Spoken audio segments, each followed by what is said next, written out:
Hello again, welcome back to the Telltale channel. Today we have a special bonanza of 3 big bad wolf stories for you to enjoy. To start with, we have the 3 little pigs, followed by Little Red Riding Hood, and finally, the wolf and the 7 little kids.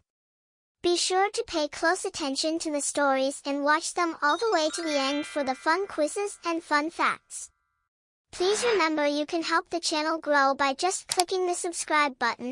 It's 100% free.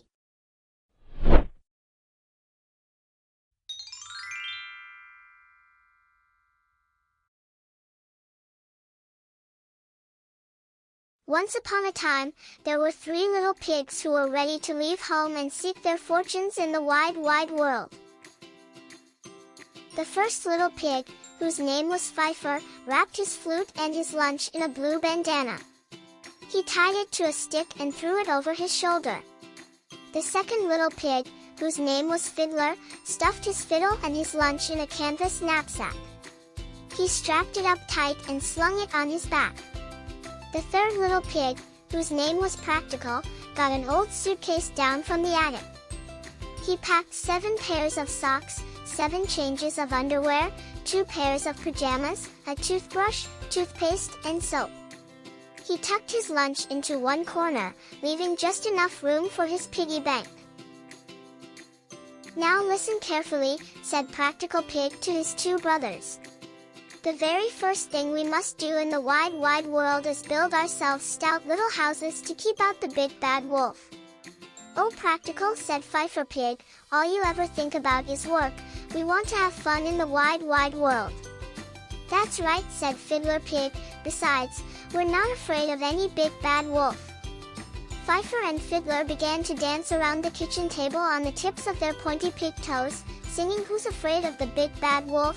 Big bad wolf, big bad wolf. Who's afraid of the big bad wolf? Tra-la-la-la-la." Out the door and down the road went those 2 little pigs, dancing and prancing and singing at the top of their squeaky pig voices. Practical Pig ran panting along behind, his heavy suitcase banging about his ankles. They hadn't gone far when Pfeiffer Pig saw a great bundle of straw in the middle of a field. "Just what I need to build a little house," he exclaimed, "and it'll be as easy as ABC." So he set to work immediately to build himself a house of straw. "Goodbye and good luck," called his brothers, and off they went down the road into the wide, wide world. They hadn't gone far when Fiddler Pig saw a big pile of sticks beside the road. "Just what I need to build my little house," he exclaimed, "and it'll be as simple as 1, 2, 3. So he went right to work to build himself a house of sticks. "Goodbye and good luck," called Practical Pig, and off he went down the road into the wide, wide world. Practical Pig hadn't gone far when he found a perfect place for his little house up on a hill with a view all around, the better to see the big bad wolf coming. He counted out just enough change to buy a good supply of bricks and set right to work to build himself a stout little wolf-proof house. By this time, Pfeiffer Pig had already finished his house of straw. It was a round, cozy little house with a straw chair and a straw mat at the door. Pfeiffer Pig was so pleased with himself for doing such a good job, he sat down under a tree to admire his work. He got out his lunch and ate up every bite. Then he took out his flute and began to dance and sing. "I built my house of straw, I built my house of hay, I toot my flute, I don't give a hoot, and I play around all day." Fiddler Pig had now finished his house of sticks too. It was a square, snug little house with a bench of sticks outside and a horseshoe over the door for good luck. Fiddler Pig was so proud of himself for doing such a splendid job, he sat down on a big rock to admire his work. He got out his lunch and ate up every bite. Then he took out his fiddle and began to dance and sing. "I built my house of sticks, I built my house of twigs, with a hey diddle diddle I play on the fiddle, while I dance all kinds of jigs." Now Practical Pig was still hard at work building his house of bricks, and as he worked he sang, "I build my house of stones, I build my house of bricks, I've had no chance to sing and dance, for work and play don't mix." Along came his brothers, dancing and singing at the top of their squeaky pig voices. When they saw Practical Pig, they laughed until their sides ached. "Work, work, work," giggled Fifer Pig. "I'm glad I built my house of straw, it was so much easier."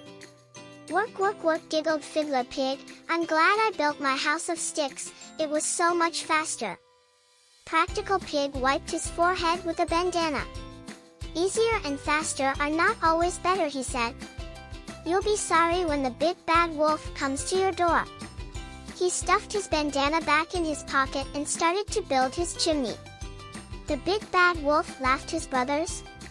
"We're not afraid of any big bad wolf," and they struck up their song and danced off down the road. "Who's afraid of the big bad wolf? Big bad wolf, big bad wolf, who's afraid of the big bad wolf? Tra-la-la-la-la." Fifer and Fiddler danced all the way down the road and into the shady woods. There they stopped, giggling and gasping for breath. They had never had so much fun as being out and about in the wide, wide world. Suddenly there was a rustling of bushes. The two little pigs held their breath and listened. Then there was a crackling of twigs. The two little pigs turned their heads and stared. Right before their eyes, the biggest, baddest wolf those two little pigs could have ever imagined leapt out from behind a tree. The two little pigs jumped in the air squealing with fright, then home they went as fast as their stumpy pig legs could carry them, with the big bad wolf snapping at their heels. Fifer Pig ran straight to his little straw house, pulled in his welcome mat, slammed the door and pushed a table, a stool, and a chair up against it to hold it tight. Bang, bang, bang, the big bad wolf knocked on the door of the little straw house with his big furry paw until the house shook. "Open the door and let me in," growled the wicked wolf. "Not by the hair of my chinny chin chin," cried Fifer Pig. "Then I'll huff, and I'll puff, and I'll blow your house in," snarled the big bad wolf. And he huffed, and he puffed, and he blew that little straw house right in. Away flew the walls, down came the roof. Fifer Pig scrambled out from under the pile of straw that had been his roof and ran squealing, all the way to Fiddler Pig's house, with the big bad wolf right on his heels. Fiddler Pig came out of his house just in time to pull his brother into the house. He slammed the door right in the face of the big bad wolf. Rattle, rattle, rattle, the wolf shook and shook the door. The two little pigs hid under the rug, quaking with fear. Suddenly everything was very quiet, because that wicked wolf was thinking of a way to trick those two little pigs. "Well," said the big bad wolf finally, loud enough for the two little pigs to hear, "they are too smart for me, I guess I'll go home." Galump, galump, galump, the big bad wolf slapped his knees to make the sound of footsteps. Then he hid behind a hedge of sunflowers and waited. Fifer Pig and Fiddler Pig crawled out from under the rug and listened anxiously at the keyhole. "He's gone," they said. Then they giggled and shook hands and began to sing. "Who's afraid of the big bad wolf? Big bad wolf, big bad wolf." Bang, bang, bang, there was a knocking at the door. The two little pigs jumped with fright. "Who's there?" they squealed, peering through the cracks in the stick walls. There at the door, lying in a wicker basket, was the scraggliest, silliest-looking creature they had ever seen. "I'm a poor little sheep with no place to sleep," whined the creature, who was really the big bad wolf in disguise. "Please open the door and let me in." "Not by the hair of our chinny chin chin," said Fifer Pig and Fiddler Pig. "You can't fool us with that old sheepskin." "Then I'll huff and I'll puff, and I'll blow your house in," snarled the big bad wolf, jumping out of the basket and throwing off the sheepskin. And he huffed and he puffed, and he huffed and he puffed, and he blew that little stick house right in. All that was left standing was the front door, because Fifer Pig and Fiddler Pig were braced against it. Slowly they opened their eyes. They looked up, the roof was gone. They looked around, the walls were gone. They opened the door, the wolf came pouncing through, and away ran the two little pigs, as fast as they could, with the big bad wolf snatching at their curly pigtails. Practical Pig had finally finished his sturdy little house of bricks. He was sitting on his porch waiting for the soup kettle to boil. Suddenly Fifer Pig and Fiddler Pig came dashing up the hill, rushed past their brother, ran into his house, and dove under the bed. Practical Pig had just enough time to run into the house behind them and chain the door tight. He looked at his two foolish brothers quivering under the bed and shook his head. "You can come out now," he said. "We are safe and sound in my sturdy little brick house." Then he sat down at his brick piano and began to play and sing. "Who's afraid of the big bad wolf, big bad wolf, big bad wolf?" Bang, bang, bang, there was a loud knocking at the door. Fifer and Fiddler Pig delved back under the bed. But not Practical Pig. "Who's there?" he asked calmly. "It's the brush salesman," said a voice outside the door. "I have a free sample for you." Practical Pig opened the door just as far as the chain would allow. "Thank you," he said, grabbing the brush from the paw of the salesman, who was really the big bad wolf in disguise. Quickly the wolf stuck his large furry foot through the opening. Smack! Practical Pig hit the wolf's foot with the brush. The wolf yelped. Crack! Practical Pig hit the wolf's head with the brush. The wolf howled. Then Practical Pig slammed the door shut and laughed. "All right," snarled the big bad wolf. "By the hair of my chinny chin chin, I will huff and I'll puff, and I'll blow your house in." So he huffed and he puffed, and he huffed and he puffed, and he huffed and he puffed some more. Then he stopped to catch his breath, and then he huffed and he puffed until his face turned blue, but he could not blow that sturdy little brick house in, so he sat down to think. Suddenly it was very quiet outside. Fifer Pig and Fiddler Pig came out from under the bed, dusted themselves off, and began to laugh. Then Fifer took up his flute, Fiddler took up his fiddle, and they began to dance and sing. "Who's afraid of the big bad wolf, big bad wolf, big bad wolf?" "Hush," said Practical Pig, "I hear something." The two little pigs stopped playing. Sure enough, there was just the hint of a scrambling up the brick wall. Then just the whisper of a sliding across the roof. "The chimney," squeaked Practical Pig. He ran to the fireplace and snatched the lid from the soup kettle. Suddenly there was a frantic scratching on the chimney walls, and with a loud, splash hiss, the big bad wolf fell right into the pot of boiling water. "Ouch!" he cried, "ouch!" he screamed, "Ew!" he howled, and then that big bad wolf shot straight back up the chimney and went yelping "Awu, awu, awu" down the road all the way back to the woods, where he belonged. The very next day, Practical Pig, Fifer Pig and Fiddler Pig got to work and built two more sturdy little brick houses, and that big bad wolf never came near those three little pigs again. The end. Fun fact. Pigs are incredibly smart animals, and their high level of intelligence consistently ranks them as one of the smartest animals in the world. Research into their high cognitive ability shows that they can play complex games, use tools, recognize their own name, and learn basic commands and tricks. Were you paying close attention to the story? Try the fun quiz. Which pig wore a blue hat? The answer is Fiddler.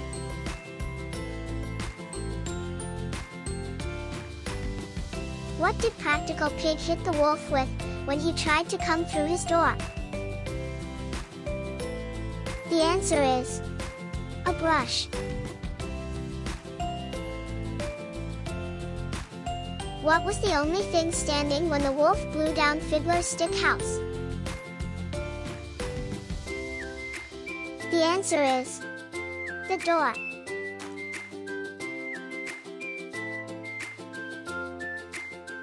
Fun fact.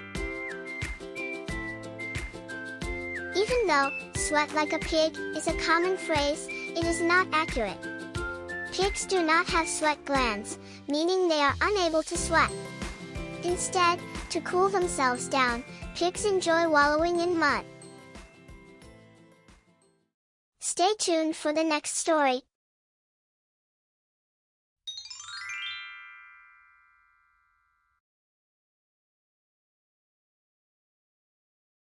Once upon a time, there was a little girl who was loved by everyone who knew her.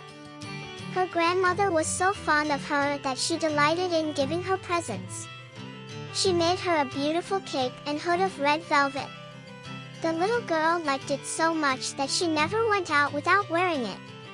In time, everyone called her Little Red Riding Hood.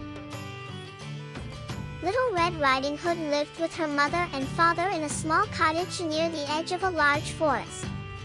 Her father was a woodcutter and worked all day in the forest. Little Red Riding Hood loved her grandmother just as much as her grandmother loved her.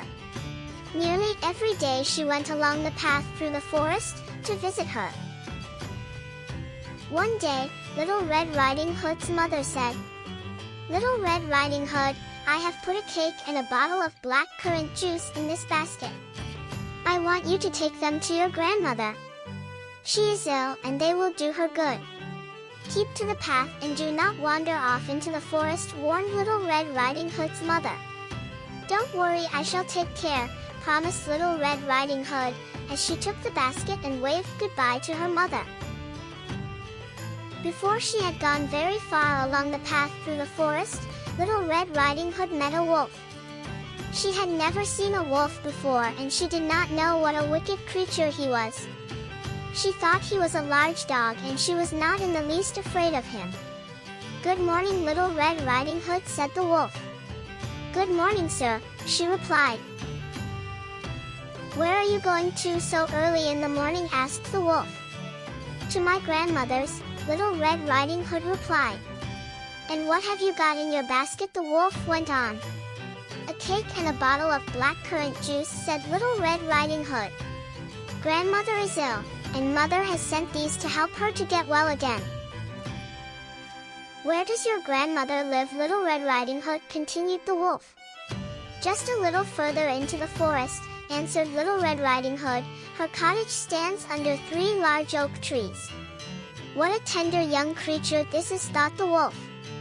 "She will make a more juicy mouthful than the old woman, but if I am cunning, I should manage to eat both." So the wolf strolled along beside Little Red Riding Hood for a little while. "Look at all the pretty flowers under the trees," he said. "Are they not beautiful? And can you hear the birds singing? You should stop and enjoy these pleasures instead of walking straight along the path." Then the wolf said goodbye to Little Red Riding Hood and set off quickly for grandmother's cottage. Little Red Riding Hood did as the wolf suggested and looked around her. The forest was indeed a lovely place.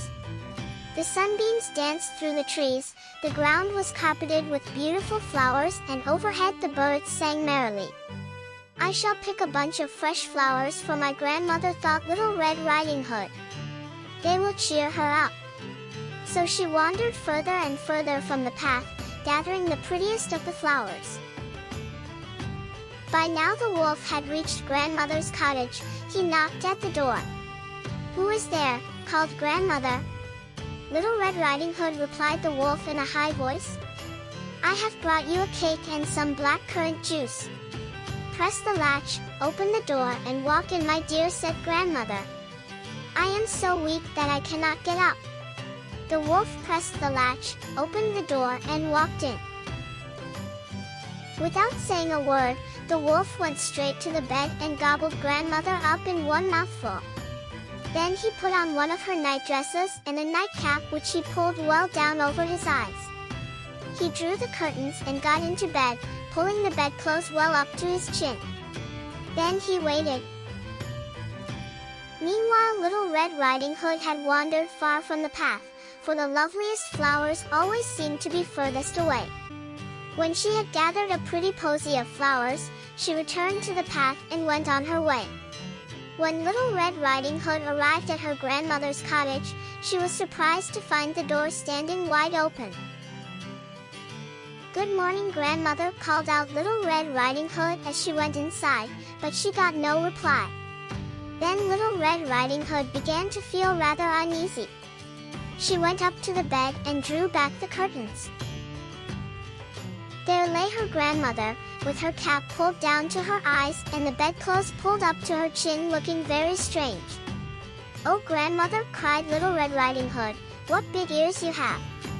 "All the better to hear you with, my dear," came the reply. "Oh, grandmother, what big eyes you have!" "All the better to see you with, my dear." "Oh, grandmother, what big hands you have!" "All the better to hug you with, my dear."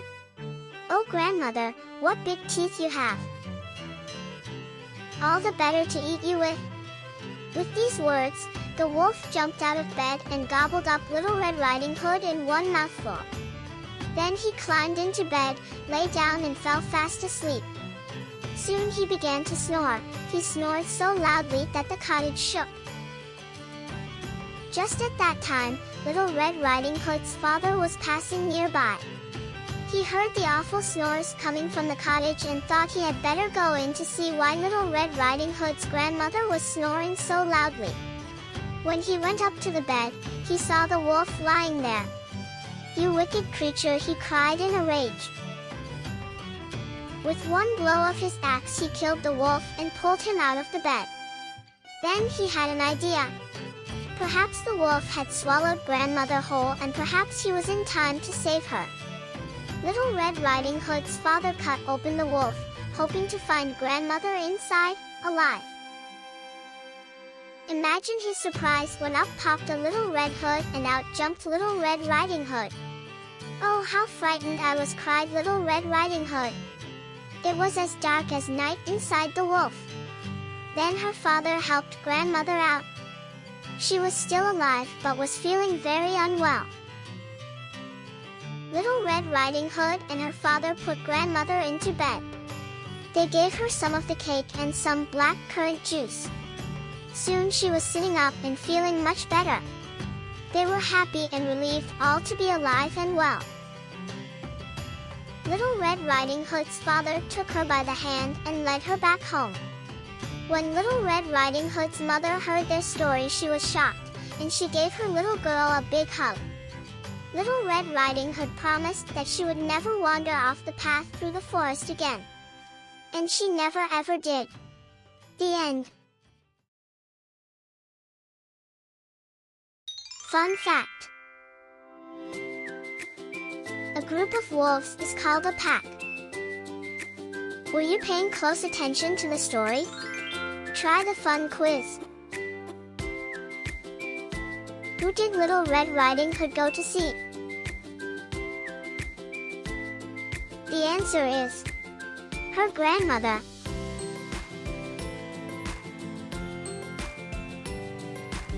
Who rescues Little Red Riding Hood and her grandmother? The answer is her father.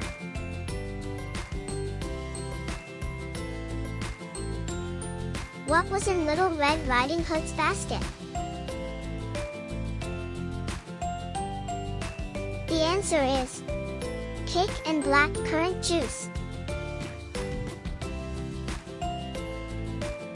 Fun fact. Another name for this story is Little Red Cap. Stay tuned for the next story.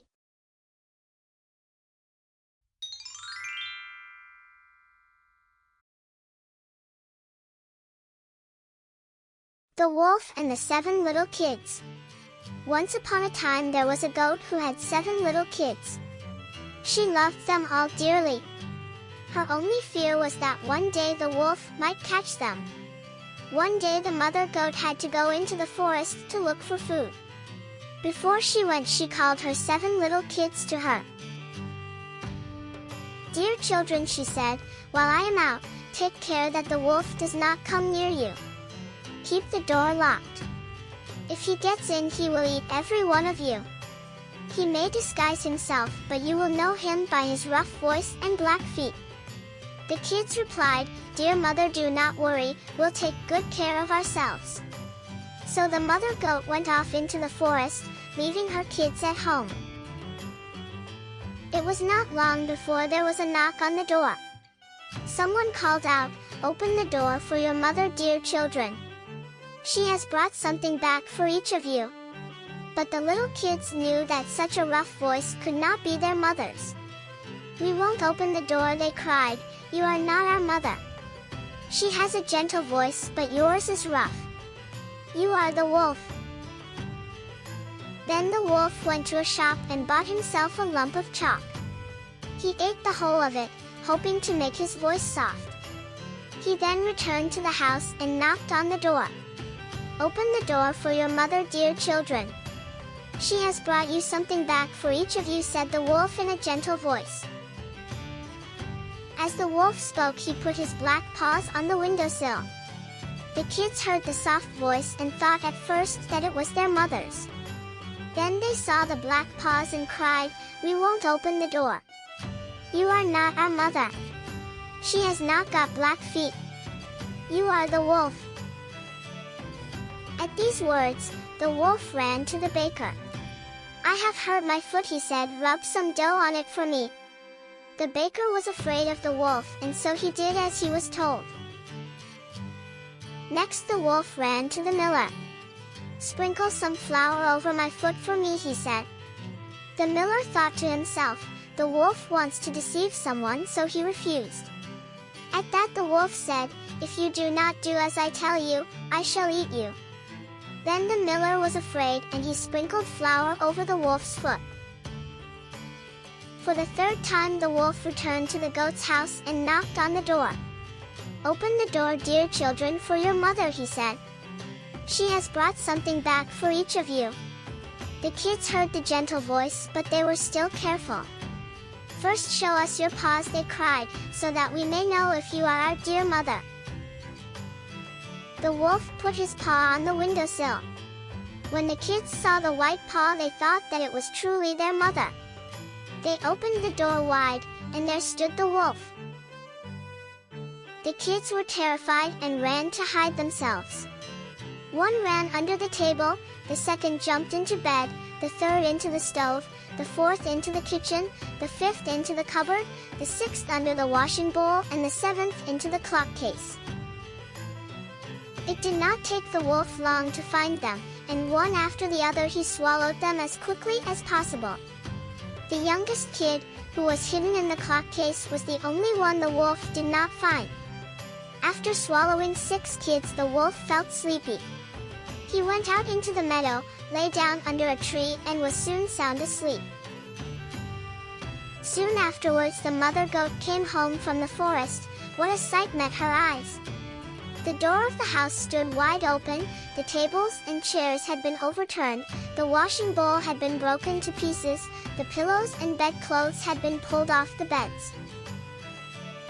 The mother goat searched for her 7 children, but nowhere could she find them.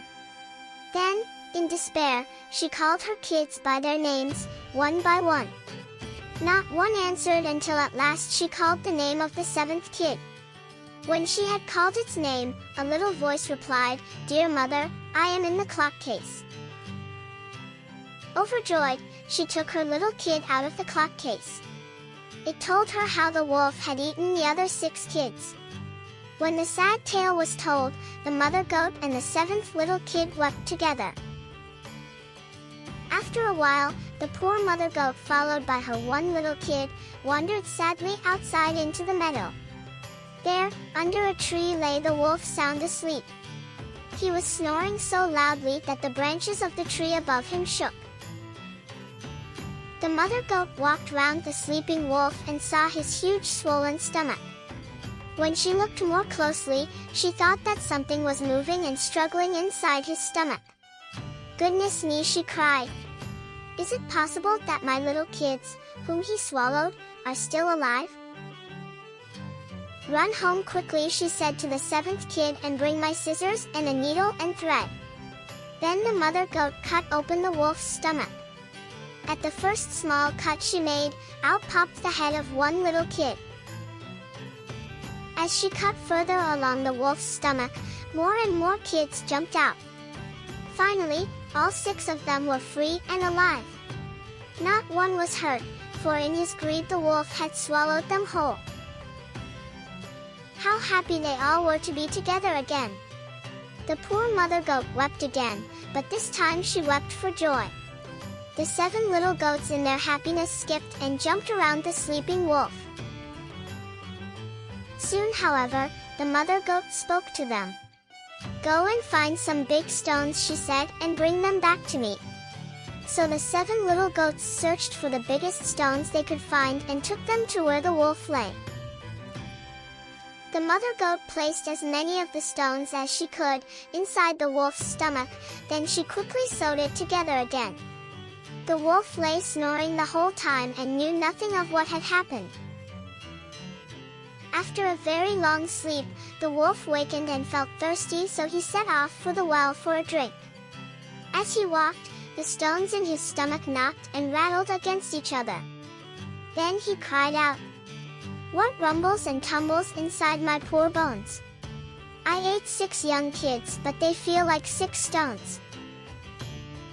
It took him a long time to reach the well, swaying and rumbling as he went. When he got there and bent over the water to drink, the heavy stones in his stomach made him topple over. Head first into the well, he fell with a frightful plop. The goat and her kids, hearing the frightful plop, came running to the well. When they saw that the wolf had drowned, great was their joy. They skipped around crying, "The wolf is dead! The wolf is dead!" No longer did the mother goat need to be afraid to leave her kids alone when she went to the forest. The end. Fun fact: before the advent of steam power and electricity, millers made flour in windmills. Were you paying close attention to the story? Try the fun quiz. How many kids did the wolf swallow? The answer is 6 kids.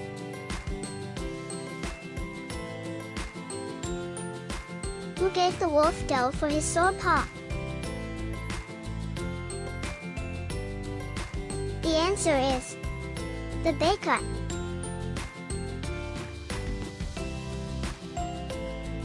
Where did the 7th kid hide? The answer is in the clock case.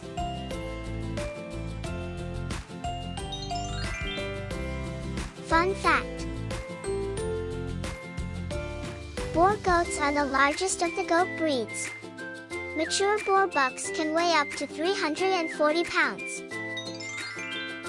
Thanks for watching. See you soon. Remember to like and subscribe for free to the Telltale channel and click the notification bell for more stories, quizzes, and fun facts. Check out the channel's playlist for more Telltale stories and fairy tales.